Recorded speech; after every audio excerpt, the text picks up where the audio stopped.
مقامات ترکیه در رابطه با کوشش بی‌نتیجه تبادلات دولتی 45,000 نفر را یا از کار راندند یا موقتا از وظیفه برکنار کردند و یا بازداشت کردند. پاکاری نهادهای دولتی به عقیده مقامات از آنهایی که بر رئیس جمهور رجب طیب اردوغان چندان صادق نیستند تا به دانشگاه و مکتب‌های ترکیه کشید. به نوشته رسانه‌های ترکی بیشتر از 15,000 آموزگاران و کارمندان ساحه معارف تاکنون از مقام‌هایشان برکنار شدند. حکومت میگوید که همه این افراد از متحدان فتح الله گولن روحانی شناخته ترک هستند که حکومت ترکیه او را از دستن در کاران اساسی تلاش تبادلاتی دولتی می‌داند، هرچند خودش این ادعا را رد کرده است. درباره تحولات اخیر در ترکیه صحبت داریم با عباس جوادی، شورای مسائل ترکیه و مدیر منطقوی رادیو آزادی. آقای جوادی، به برنامه ما خوش آمدید. و با نظر داشتی عملکردهای اخیر حکومت ترکیه، این نگرانی ها بیشتر شده است که در جامعه ترکیه تفریقه به وجود می آید. این نگرانی ها تا کجا واقعیت دارند؟ در واقع تفریقه و جدایی در جامعه ترکیه از سال 2011 شروع شد. از زمانی که لحن گفتار آقای اردوغان شدیداً خشمگین شد، هم نسبت به خارج، کشورهای خارجی، هم نسبت به نیروهای مخالف داخلی، چه سوسیال دموکرات ها، چه ناسیونالیست ها، چه کرد ها، چه دیگران باشند. در خارج هم نسبت به غرب، اروپا، امریکا، روسیه شدیدتر شد و جریان حمایت مستقیم از نیروهای مسلح اسلامی در سوریه هم و مداخله در امور داخلی سوریه هم از سال 2011 است که شروع شد. اتفاقا خوب است که بدانیم از سال 2011 هست که به اصطلاح اتحاد آقای اردوغان با طرفداران تبریک میگویند آقای گولن که در امریکا بود، قبلا هم بود، حتی قبل از اردوغان رفت به امریکا، و آقای اردوغان سال 11 به هم خورد. و بعد از اون وقتی که آقای اردوغان تصورش قوی تر شد که گولن کمپانی میکند ضد این، رفتارش هم شدیدتر شد تا اینکه به این داستان تبادلات حربی رسید. آقای جوادی، چگونه ممکن است که در مدت کوتاه شما هزاران نفر را پیدا کنید که در کوشش برای تبادلات دولتی دست داشتند؟ 45,000 نفر که رقم بسیار زیاد. میدونید 45,000 هم نیست، در واقع بیشتر است، چون که من اینو اتفاقا نوشته بودم تقریبا 24 ساعت بعد از شروع تبادلات که تمام تبادلات، یعنی کوشش برای تبادلات 22 ساعت طول کشید. شب جمعه و یک شنبه شد، جمعه به شنبه، صبح تقریبا پگاه، یعنی طرفای نیمه روزی تمام شده بود. تا اون وقت قریب 4-5 هزار نفر بازداشت شده بود. تا 48 ساعت 7,000 نفر بازداشت شده بود. ما همون موقع گفتیم و پرسیدیم، همه خیلی تعجب کردن که این یعنی امکان نداره که شما 7,000 نفر در کمتر از 48 ساعت باید شما این پرونده باید باشه، پاپکا باید باشه، آماده کرده باشید. وگرنه چطور ممکن است شما معلم، آموزگار رو چخیل میشه که در حین جستجوی افسران و سربازایی که برای تبادلات کوشش میکردن اونا رو بازداشت کنید، قاضی مثلا رو از کجا شما میابید که 7,000 نفر بازداشت کنید؟ حالا بعد از اون در این 4 روز 5 روز اخیر گفته شما درست است، وقتی هم که تماشابینان این برنامه شما این برنامه رو میبینن، تا اون وقت شما گفتید 45، تا اون وقت 55 هم حتما شده است. یعنی وحشتناک است. این خیلی تصفیه مخالفین که همشون هم مخالف، همشون گولنچی نیستن که اگر واقعا گولن اینقدر آدم دارد، طرفدار دارد، یعنی در واقع باید حکومت رو دست اون داد، در واقع اگر دارد، واقعیت است. ولی بسیار عجیب است. ولی میدانیم که از 11 به بعد به خصوص طرفدارای هر کسی که طرفدار آقای اردوغان نبود تصفیه میشد ولی حالا خیلی شدیدتر هست. زمان حتی انقلاب اسلامی در ایران، انقلاب اسلامی در ایران این خیلی تصفیه شدید در ایران نشده بود که حالا می شود.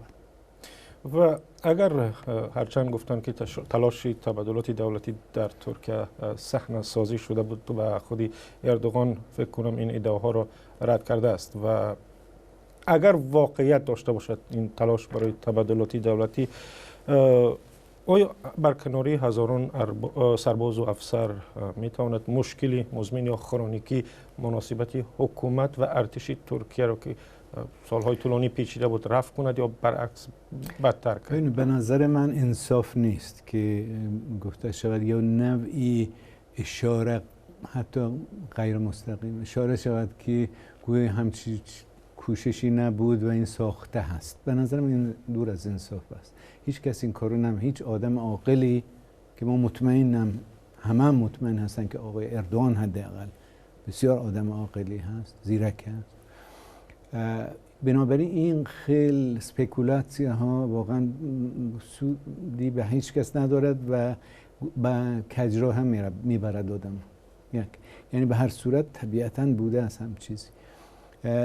دوم اینکه آیا خب طبیعتاً آقای اردوغان هم ظاهراً از این فرصتی که پیش آمده بود استفاده، یعنی مثلا شاید کودتاگران میخواستن 100% استفاده کنن، آقای اردوغان 200% استفاده کرد از این. میتونید بگویید. ولی آیا رابطه حکومت با ارتش بد نمیشه؟ رابطه حکومت میدونید اون چه که در جامعه ترکیه صحبت میشن این است که بعد از بخصوص مخصوصا بعد از سال 2011 آقای اردوغان هر کسی رو که طرفدار خودش نبود، به خصوص کسایی که گفتن میشه و طرفدار گولن بودن و در ارتش و در دستگاه دادگستری و قضایی دستگاه قضایی ترکیه بودن تصفیه کرده بود. در پلیسیا میلیسا میگویید نه؟ آره پلیس و در دستگاه آموزش و پرورش فرهنگ و در دستگاه قضایی تا حد زیاد تصفیه کرده بود. ولی ارتش مانده بود. این گپ هم من می نوشتن و می گفتن این بود، ارتش مانده بود. یعنی گویا در ارتش طرفدارای گولن زیاد بودند و بنابراین از اون وقت جدایی با ارتش به وجود آمده است. حالا تا که می بینیم 40-50 هزار نفر از اینا، فرض کنید که 20,000 نفر ازشون از نیروهای مسلح هست، ارتش است و نه فقط ارتش. بنابراین احتمالاً کار خودش رو کرده است، این تصفیه و طرفدارای خودش رو جاشو محکم کرده است. آیا جدایی با ارتش میشه؟ البته میشه. به نظر من دو تا اسپکت دارد این مسئله. یکم جدایی گفته شما تفرقه داخلی هست در ترکیه که از 2011 شده است و حالا خیلی اکستریم رادیکال تر عمیق‌تر می شود از نه داخلی، نه فقط با گولن، طرفدار گولن است و نمیدونم هر کسی که مخالف روند سیاسی فعلی در ترکیه است و با آقای اردوغان مخالف است. آقای اردوغان با این حرکتی که از سال 11 شروع شد، به خصوص با این تبادلات، نتیجه عکس العملی که ریاکسیه که نشان داد به تبادلات، در حقیقت ترکیه رو از حالت یک کشوری که رو به طرف غرب بود، عضو ناتو بود و میخواست عضو اتحادیه اروپا شود، تبدیل به یک کشور دیگر خاور میانه کرد، مثل عراق، مثل ایران، مثل سوریه، مثل بهترین حالت مثل یوردانیه، اردن بهترین حالت، یعنی از حالت اروپایش در آورد. ما باید منتظر باشیم که چه اقدامات دیگری عجیبی اتفاق میفته. یک دوم در سیاست خارجیش مهم است که این به اصطلاح تأثیراتش روی سیاست خارجی چی است؟ عضویت ناتو چه خواهد شد؟ خودش گفته است که ما احتمال شاید اگر پارلمان خواهد ما حکم اعدام رو دوباره جاری میکنیم.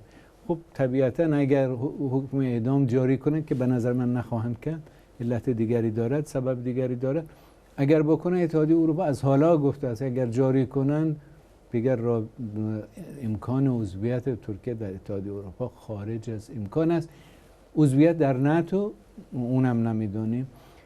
ممکن است رابطش با روسیه بهتر شود، ممکن است رابطش با بشار اسد، حکومت بشار اسد در سوریه بهتر شود.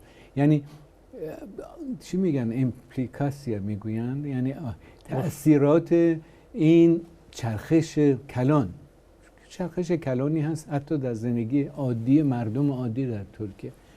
چون که من صحبت که میکنم میگویم مثلا ما میترسیم حتی دهنم باز کنیم بگوییم مثلا یک انتقاد آدم میکند، نه در کشوری مثل ترکیه که واقعا کشور خوب دموکراتیک بود تا کنون، یعنی رسانه هاش، دادگاه هاش، میترسیم بگوییم که مخالف. و درباره ایمپلیکیشن همون تاثیراتی این تلاش کودتا تبادلات دولتی گفتید، آیا این حادثه بر روحیه و قدرتی ارتش ترکیه که در چند جبهه بگیم که از یک طرف با کردها از طرف دیگر با گروه دولتی اسلامی در نبرد است تأثیری گذاشته میتونه؟ الکی تأثیرشو به نظر من کرده.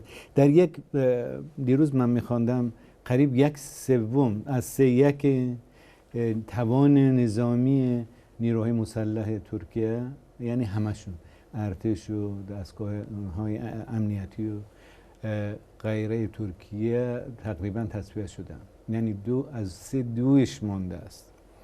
ببینید این برای کشوری که 78 میلیون حوالی داره خیلی کلان است. این گفته شما، یعنی حداقل در 2 جبهه در حال جنگ است. اخیراً حتی با دولت اسلامی قبلا زیاد جدی نمی گرفتین جنگ رو، ولی اساساً با حزب کارگران کردستان ترکیه جنگ بود در جنوب شرقی ترکیه. خب حالا چی میشه؟ ضعیف میکند، کلاً ضعیف کرده است. احتمالاً فکر این رو هم کردن که هرچه زودتر خیلی ها رو گنرال بکنند و غیره و غیره، ولی خب اون توان کلا نظامی ترکیه رو کمتر میکنه. 1 2 اینکه این تجربه بعضی هوایی اینجرلیک که شد اخیراً و گفته شد که فرمانده کماندانت ترکیه اون اینجرلیک حتی جزو کودتاگران بود، طرفدار گولن بود، برق قطع شد در اونجا و خطر است، خطر برای ناتو هست، چون ناتو اونجا هواپیماهای اوکس دارد برای بازدید، برای دیدن کنترل فضای هوایی حریم هوایی ترکیه که یگان کسی حمله نکند، جزو برنامه‌های دفاعی ناتو است. خب اگر اوضاع این خیلی پیش رود در ترکیه، احتمالاً ناتو از اونجا بیرون میآید. خب این هم وضعیت دفاعی ترکیه رو خیلی ضعیف میکنه. به نظرم آقای اردوغان در یک راهی افتاده است که بازگشتش شاید مشکل است، ولی ادامه دادن به اون راه ترکیه رو با مشکلات بسیار بزرگ روبرو خواهد کرد. تشکر. عباس جوادی، مدیر منطقه‌ای رادیو آزادی و شورای مسائل ترکیه با ما صحبت میکرد. تشکر آقای جوادی. تاج جان تشکر.